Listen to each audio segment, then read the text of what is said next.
So marriage requires discernment, and then you must constantly ask yourself, is this quiet comfortable? This quietness I'm seeing everywhere, is it quiet? Is it comfortable, or is it covering something that needs to be uncovered, something that needs to be talked about? Are we resting together? Important questions. Yes, are we resting together, or are we retreating separately? These are important questions you must ask yourself when you start experiencing silence. Are we calm? Are we disconnected? Do we still have the connection? Because peace feels close, avoidance feels tense, and exhaustion feels far away. These are ways you can use to identify what is actually going on in your relationship, in your marriage. But here is the truth, actually. You cannot build deep love on avoidance. No way, you cannot do that.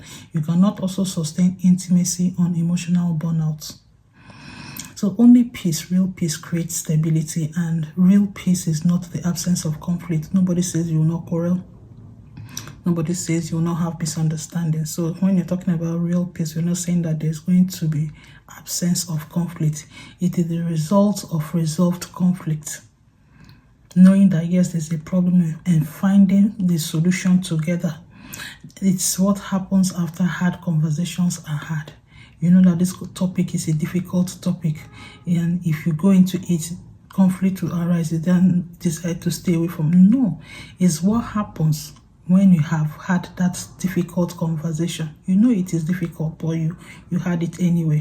After you have made apologies where someone is wronged, after reaching an understanding, when peace is now end, avoidance manufactured, exhaustion is accumulated.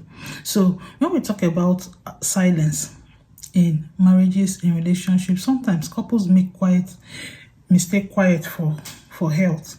We don't argue. We don't argue. No, we don't argue. Is it healthy? That lack of argument, is it healthy?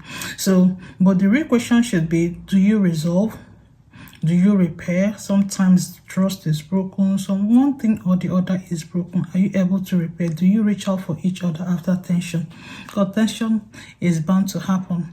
Saying that you both are from two different worlds, two different backgrounds, so tension is going to happen. So when that tension happens, do you reach out for each other? Because silence without repair is not harmony.